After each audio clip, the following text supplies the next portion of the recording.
Hello, dear children. How are you all?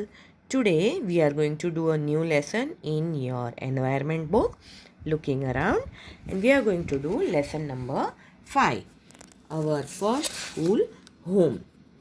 Now, you can see ऐसा बोलते हैं कि हमारा घर जो होता है वो ही हमारा पहला स्कूल होता है, क्योंकि वहीं से हम सब चीज़ पहले सीखते हैं। बाद में जब आप थोड़े बड़े होते हो तब स्कूल जाते हो, तब वहाँ पे टीचर सिखाती है, वो अलग है।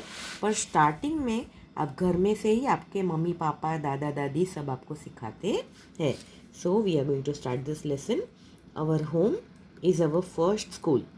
Members of whom are our family. We learn so many things from our family much before we learn from anywhere else. This is because we are so close to our family. Let us think about our family and talk about it. See children, our home is our first school. हमारा घर जो है वो हमारी पहली school है, क्योंकि हमारे घर के जो मेंबर्स होते हैं, mummy daddy, grandfather, grandmother, brother, sister, uncle, aunty, वो सब हमको कुछ ना कुछ सिखाते हैं. और हम बाहर जाके कहीं कुछ लर्न करें इससे पहले हम घर में ही बहुत कुछ सीखते हैं. क्यों? Because we are close to our family. हम हमारे घर के मेंबर्स के बहुत करीब होते हैं, तो वो हमें घर पे अच्छी अच्छी चीज़ें सिखाते हैं. So now let's think about it and talk about it. चलो अब हम उसके बारे में बातें करेंगे. सी चिल्ड्रन, यू विल ड्रॉ और paste a picture of a family on this page. Okay, this is page number 32. Now on page 33 you can see who all are there in your family. Write their names and how they are related to you. आपको यहाँ पे name लिखना है. जैसे suppose मैंने ये example लिखा है हिरेन भाई, तो हिरेन भाई कौन है? आपके फादर. सपोज दीप्ति बेन, तो शी इज़ मदर. फिर अमृत लाल, तो ग्रैंड फादर. अनसुईया बेन, तो grand mother.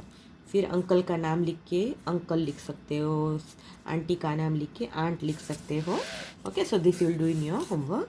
Now what right the relationship between any two members of your family such as husband wife, brother sister, mother daughter. जैसे यहाँ रमेश भाई लिखा है और रूपल लिखा है, तो ये दोनों कौन है? रमेश भाई अंकल है और ये उनकी बेटी है, तो नीस. वैसे हिरेन भाई एंड दीप्ति बेन, तो ये दोनों हस्बैंड वाइफ. वैसे आप भी लिख सकते हो. Now think and tell, what is your nickname. हर एक के घर में सबका एक अलग अलग निकनेम होता है. आपके स्कूल में अगर आपका कुछ नेम है, लेकिन घर में प्यार से आपको कोई दूसरे नाम से बुलाते हैं. So children, you will right your nickname over here. फिर कौन सा निकनेम है वो भी आपको लिखना है. और how do you call a family members. अगर छोटे हैं तो उनके साथ हम प्यार से मस्ती करके कुछ भी कर सकते हैं, लेकिन अगर बड़े हैं, दादा दादी, फादर मदर, तो you talk to them respectfully. उनके साथ हम जैसे तैसे बात नहीं कर सकते, उनको हम रिस्पेक्ट देते हैं. वी टच देयर फीट, उनके पैर छूते हैं, आशीर्वाद लेते हैं. Okay, now look at the picture which is given on the next page.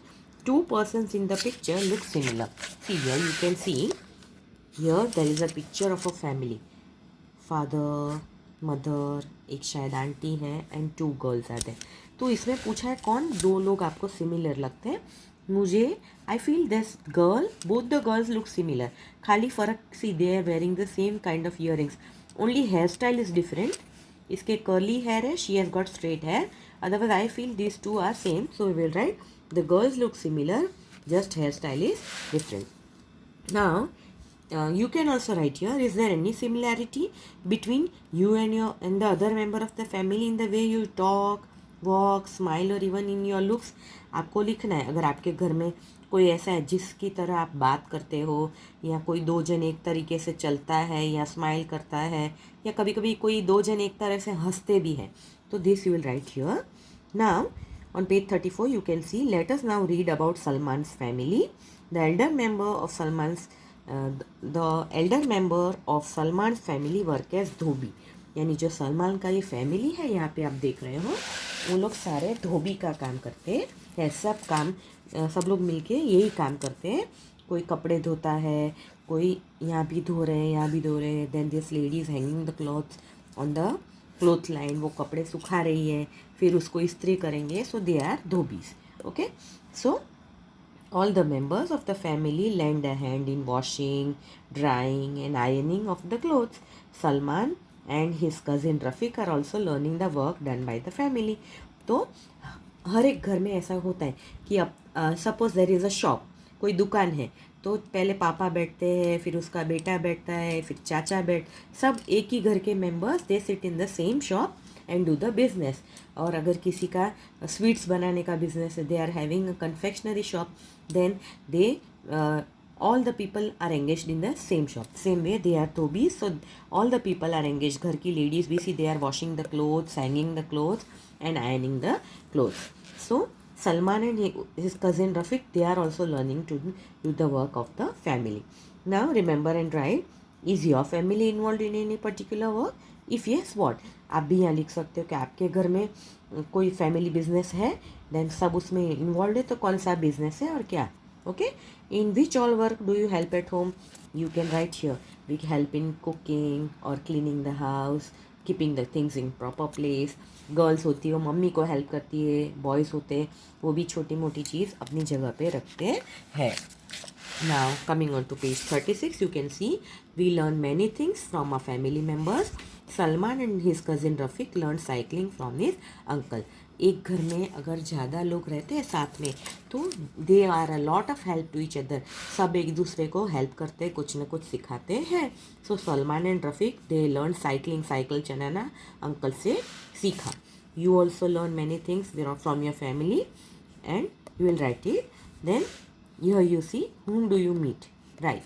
Now when I am sad, जब आप उदास होते हो तो आप किसके पास जाते हो? तो I go to my mother, mummy के पास जाते हैं बच्चे उदास होते तो.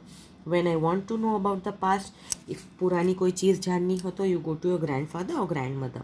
when you want to share secrets, you may go to your friend or you may go to your mother or sister. when I do something wrong, कुछ गलत किया तो मम्मी के पास जाके बोलते mummy I have done this wrong thing, please forgive me. Now everyone removes their shoes before entering the house. This is a custom in Surekha's family. Some of Surekha's friends enter her house without removing their shoes. Surekha's grandfather gets angry at that. Now see children, हर एक घर के कुछ नीति नियम होते हैं और उनको हमको फॉलो भी करना पड़ता है. अभी सुरेखा के घर में क्या सिस्टम है कि कोई भी आए तो शूज़ और सब बाहर निकालते, घर के अंदर पहन के जाते नहीं हैं. तो ऐसा एक दिन सुरेखा की फ्रेंड्स आई तो वो शूज़ निकाले नहीं और सीधी घर में चली गई, तो सुरेखा के ग्रैंडफादर गुस्सा हो गए. सो ऐसे बहुत से कस्टम्स हैं जो हम हमारे घर में फॉलो करते हैं. You can right here what customs do you follow in your house. See, in my house also everyone removes their shoes before entering house, and another custom is whoever is at home offers water to the person who comes from outside. जैसी हमारे घर में भी shoes बाहर निकालते, और अगर कोई मेहमान बाहर से आता है या कोई भी आता है तो घर में जो है वो लोग उनको पानी ऑफर करते हैं. Now page 37, think and tell. Does any member of a family have any particular habit like laughing loudly when they are happy? हाँ, किसी किसी को बहुत ज़ोर ज़ोर से हंसने की आदत होती है. You can write it here. What do do when you are happy? जब आप खुश होते हो तो क्या करते हो? I dance and sing. What other people do except laughing when they are happy? अगर लोग बहुत खुश है तो क्या करते हैं? They help others, think good thoughts, अच्छी अच्छी बातें सोचते हैं. How do you show respect to elders in your family? We बो down to them and show respect. Okay, and so with this we complete the lesson in the textbook. Now writing part in the notebook I'll show you afterwards. Children, just these hard words which I underlined with black pen, that also you will learn properly. Okay.